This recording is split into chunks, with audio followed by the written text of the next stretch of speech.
Greetings, demons, and welcome to Warhammer Weekly episode 21. So there's actually quite a lot to go over this week. We have a new Warhammer preview, the not Warhammer 40k preview they called it, and yeah, there's just quite a lot to go over because of that. So I do have a pretty major pickup for this week, but then after that we'll get straight into the topics. Not the leader of a cult, RabbitWithAxe. Okay, so for what is probably going to be obvious reasons, we're going to format this one a little bit differently to normal. So, starting off with something a little bit smaller. This is obviously handheld because of reasons that we'll get into. I picked up two, actually. I just only have one of them. Deathwatch upgrade sprues, because that is what I'm turning all of my Leviathan Space Marines into, Deathwatch. Yeah, I know, it doesn't really work properly, and I'm going to get into that in a moment with the actual Leviathan stuff, but that's what I've decided, that's what I'm going with, and, yeah, picked up two of these. As I say, I don't actually have one on hand, but I have ordered them, and there's no point me showing next week that I got another Deathwatch upgrade sprue, so I got two of them, but I only have one in hand. Obviously, the main thing is Leviathan, and I actually got the Battlezone Leviathan Battlefield as my pre-order bonus. So, yeah, some decent quality terrain boards. I haven't really taken them out much, because I haven't had reason to. Actually, I haven't even taken them out at all, because they're both taped. But, yeah, the battle boards, the battle zones, whatever, they're going to be useful. I'm going to use them for games, regardless. So, nice to have, but nothing all that special. So, moving on to the reason I'm having to do this handheld, and yes, I'm on my bed rather than where I'm normally. We have the Leviathan starter box. And, yeah, in the grim darkness of the far future, there is only war indeed. This is a ridiculous box of stuff that I'm going to really struggle to open with one hand. You know what? 1 second. Right, there we go. Opened it up, and as you can tell, I've already very much dug through all this, so it's a little bit out of order. But, yeah, it's a lot of plastic, and I'm not going to go through everything. Obviously, the book and everything is at the bottom there, along with the cards and all the bases and stuff like that. I do actually, somewhere in this box is actually that upgrade sprue that I showed earlier, but, I think it's literally right here. But, yeah, I have built a few units, not completely, but I do actually have my Terminator Captain just for his head, because I've actually ordered some normal Terminator heads to go on him. I've also built my Librarian, which, same thing there, I'm going to put a normal helmet on him. I know that's incorrect, I just don't like helmetless heads for Space Marines generally. Both beautiful.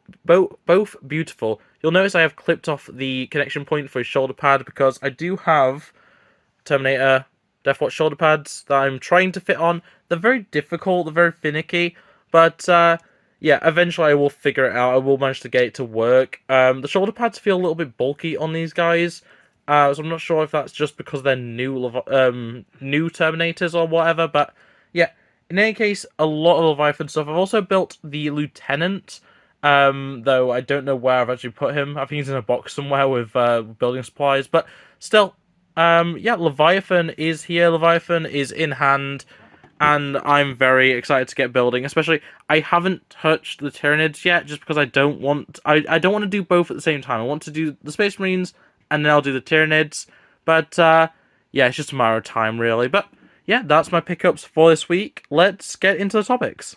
So, starting off with our first topic for the week, we have a brand new monthly model coming out later this month, and it is the Pyre Blaster Infernus Marine. So, essentially this is the main new standard Space Marine unit from Leviathan. Obviously, last month, right at the end, we did get a new Tyranid model from Leviathan box, and this time we're getting a Space Marine unit, so that's very cool. It's a Flamer Boy. People that are Salamander players are going to be very excited for this, I'm sure.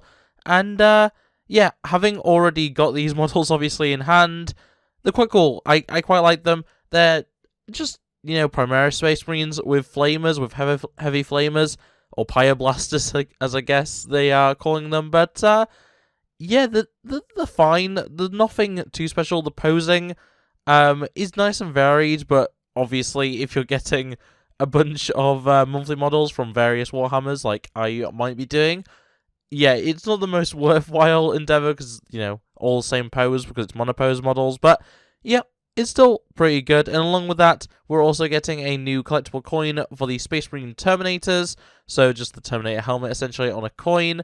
That's, of course, available with purchases over £60, and yeah, that's available from the 1st, so that's already available, the coin, and the model itself is going to be available from the 15th. So, still plenty of time, nearly 2 weeks to actually still get that Tyranid, but if you are interested in just waiting out for the Space Marine, or you've already got your Tyranid, there you go, you've got your options, and yeah, it's always nice to get new models from the new boxes available, so very, very cool. And speaking of Leviathan, the Battle for Ogrim, which is the mini-event related to the release of Leviathan, is still ongoing, and yeah, right now, as of our most recent update, we are right now on the cusp of a Tyranid victory, and by that I mean it's currently 51% wins to the Space Marines versus 49% wins to the Tyranids, and in the actual write-up in the article that I'll have it linked in the description below, they do actually say at one point there was literally a single match in it, so it is very, very close right now. And I know for a fact, and I am guilty of this as well, a lot of people have been kind of skewing results in order to ensure that we actually get a Tyranid victory for once, because, let's be honest, Space Marines win everything. Space Marines are the poster boys of the franchise, and they have also been written in a way, unfortunately, where they are very difficult to beat as Tyranids this edition, which is absolutely insane because obviously the starter box, the get into Warhammer sort of thing, is supposed to be Space Marines versus Tyranids, and last edition with Necrons, the Necrons were perfectly suited to go up against Space Marines and pretty much nothing else. The edition before, in 8th edition, the, Death Guard were in the same position where they were perfectly viable against Space Marines and just not really anything else. Tyranids are fine in general, but are way underpowered compared to the actual Space Marines, to the point where Space Marines, the units that you get in the Leviathan box are worth nearly 1,000 points for Space Marines, and are barely worth 500 points for Tyranids. That is such an imbalance that it's almost impossible for, the Tyranids to win in this fight, and I think GW knows this. I think GW expected that was going to happen, and honestly, the fact that it's this close, I personally think is purely down to people kind of going, actually, no, we don't want the Space Marines to win, and I think there's been some skewing, some faking of results, and yeah, I personally think we shouldn't be doing that, but GW in a way has not given us a choice. In any case, I'm sure Space Marines are still going to win. Ogrim is going to be a really inconsequential world within the grand scheme of things, and generally this entire event's going to have been pointless, but the more we can skew the results, and generally just the more the Tyranids can win in this fight, honestly, the better I think it'll be for the overall community and generally just future reveals, because GW need to realise that though the Space Marines are the poster boys of the franchise, we want more than just more Space Marines. The fact that, in a new edition where the Tyranids, after, 10, 15, 20 years in some cases, are finally getting new units, we want, more Xenos. We want more of those. We want, just like with the Necrons last time, we want more Xenos models. Where are the Eldari models? They're currently the strongest units in the game, and they look terrible. But, yeah, in any case, that's all, random asides. We're going to get the reveal of both the Tyranid and Space Marine models, regardless of the outcome of the Ogrim event.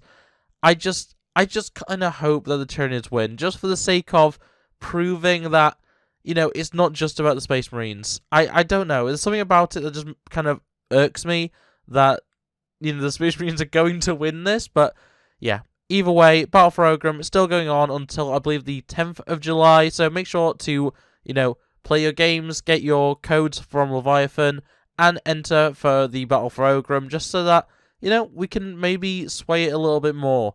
I know a lot of people have, as I say, been kind of playing skew lists for Tyranids against non-skewed lists for the Space Marines. that might be the way. That might be the way to do it. But in any case, that is the Battle of Ogram progress report. Let's move on. And we'll go straight into the Warhammer previews. So that's most of what the rest of this episode is going to be. And just starting off, Warhammer Epic is back. Epic Scale Warhammer has returned in the form of Legions Imperialis. So this is a 40k Horus Heresy era version of Epic, which is something we have seen before, I do believe. And it looks great. Like, this looks absolutely amazing. I'm not the biggest Warhammer Epic fan, but this is great. This is honestly really, really cool to me. The fact that it is Horus Heresy, I love so many of the units in Horus Heresy compared to 40k, especially when it comes to Space Marine stuff. It just looks great. Honestly, like, we've had the full reveal of the starter box, which is going to be releasing in August, and yeah, it looks absolutely fantastic. 223 miniatures in the box, and it doesn't make it too clear whether that's just in general, because there aren't 223 pictured, or if that's individual models, because you can have 5 models on a single base. It's not completely clear, but essentially that breaks down into 106 Space Marine infantry and walkers, so that's including your dreadnoughts. You get 5 Space Marine tanks, 104 Solar Auxilia infantry and walkers, so that's your, I guess, Adeptus Mortarum, just the 30k version of that, your Imperial Guard. You also get 6 Solar Auxilia tanks, 2 Warhound Titans, which also have their brand new plastic weapon options, because a lot of these models are actually not taken from, but are in the same scale as the Aeronautica. Is that what it's called? The other mini-scale, epic scale games from Games Workshop, which is really cool. It does mean that a lot of the existing models from those other games, especially Titanicus, are going to be available within here. Anything that's Horus Heresy relevant, so anything that's like, was there in 30k, is hopefully going to have rules, which is really, really cool for people that have been playing those games for, what point it's like 6-7 years or something since Titanicus re-released. So yeah, very, very cool. I'm very excited for this. Honestly, if this is priced similarly to Leviathan's starter box, I very well may be picking it up, because this is just really cool to me. Not necessarily to play. I'm not really interested in this case in playing this mode, playing this game, but I'm very interested in painting them up. I'm very interested in just having these tiny, tiny miniatures, especially of things like the dreadnoughts and the tanks and stuff. The infantry I can hit or miss. They all look cool. I just don't think I can be bothered enough to paint them accurately. But yeah, the dreadnoughts, the tanks, they're also cool. The different walkers and mechs and stuff. And, of course, the Titans. The Titans are so, so cool in these. But, yeah, there's so many cool war models here. I really like all of them. They're very, very neat little boys. And, yeah, there's even Terminators, which I didn't realise. I'm just clicking through now, realising there's Terminators. But yeah, very excited for this. It's going to be a lot of really, really cool stuff going on. But, yeah, that's it for the brand new, and I can't believe I'm saying this, Warhammer Epic Legions Imperialis. I was about to call it Imperialis Legions. That was stupid of me. But yeah, very, very cool. Very happy to see this. And, yeah, moving on.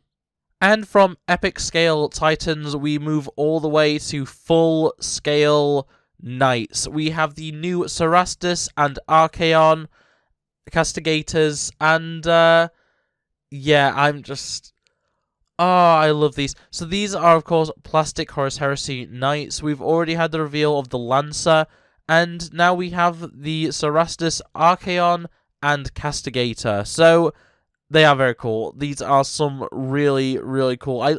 In general, I really love the Cerastus frame, the actual Cerastus body, and these are no exception. They look great.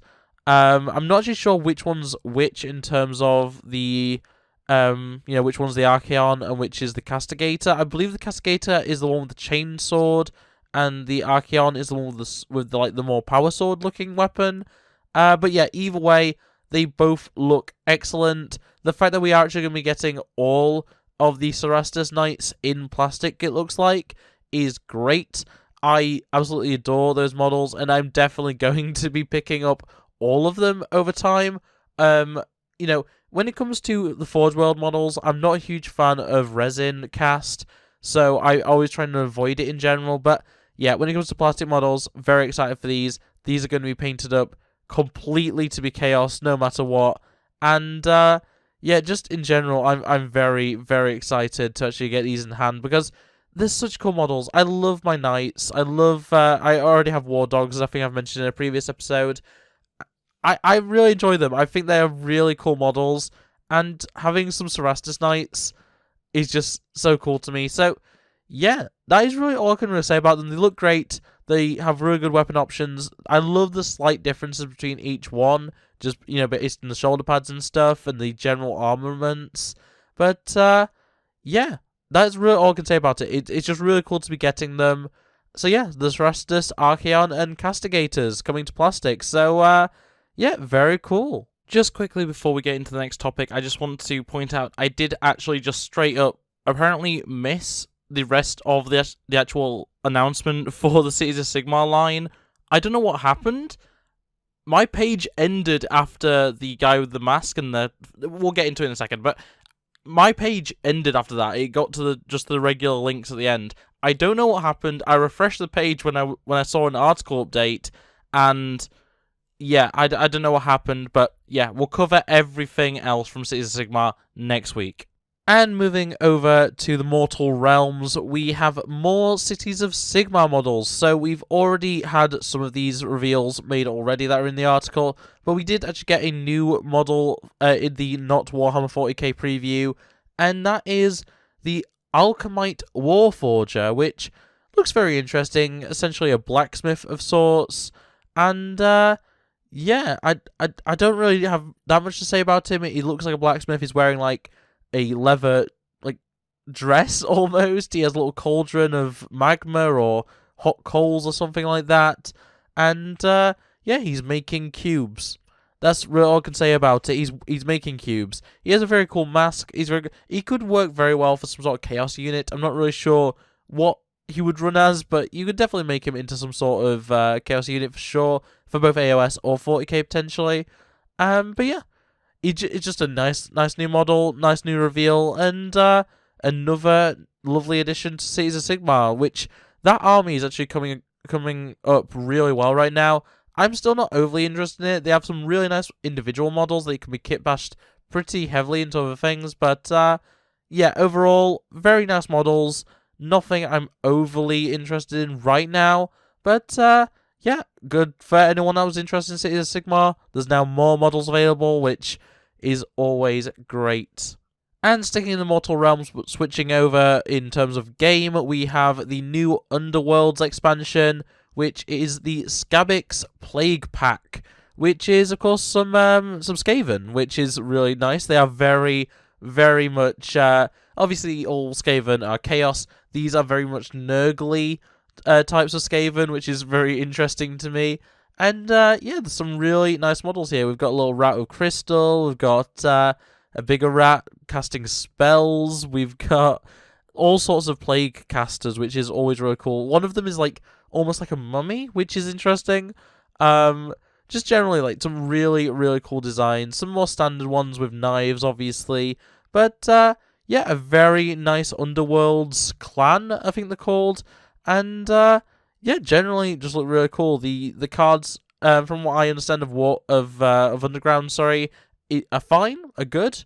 I'm sure people that enjoy playing Underworlds are going to have their complaints, but yeah, honestly, the models are the main thing for me, and they all look great. Obviously, a lot of Underworlds. I keep wanting to call it Undergrounds. A lot of Underworlds clans and stuff do actually get rules for AOS. So if that's something that you're interested in, if you're interested in running these models in your Skaven army, I'm sure at some point you will be able to. But yeah, very, very cool.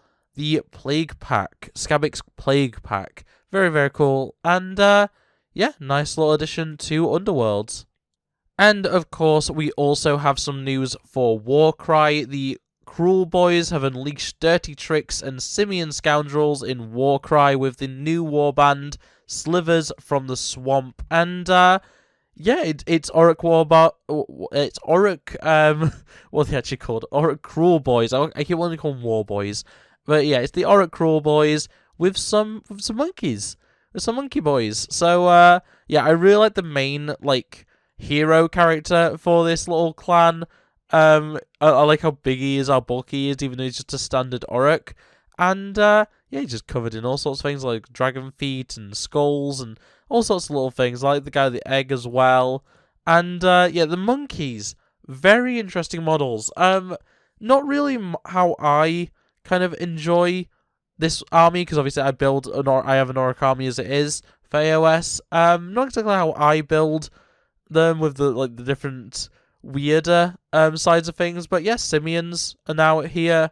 Very cool, very neat little monkey models, and the rest of the Aurics are actually really, really cool. I love the posing. I love how much like dinosaur and dragon stuff they have on them, which is really interesting. I wonder how many how many lizard men they killed for those things, but yeah, just some genuinely really cool models. I'm very actually excited for this one. Whether I'll pick it up or not, I don't know. I have a lot of Aurics to build still, so I'm trying to avoid picking up too much from AOS right now. But yeah, genuinely, like, some really, really cool models.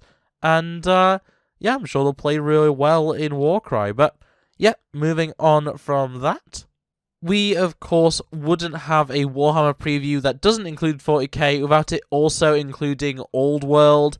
And yeah, we have another Bretonnian miniature. So we have the, like, what is this actually called? It's just, does it even have a name? Does it actually have a name? Battle Standard Bearer, I guess, maybe? Yeah, potentially. It literally just titles it as a new Bretonnian hero. So, yeah, it's a flag bearer on horseback.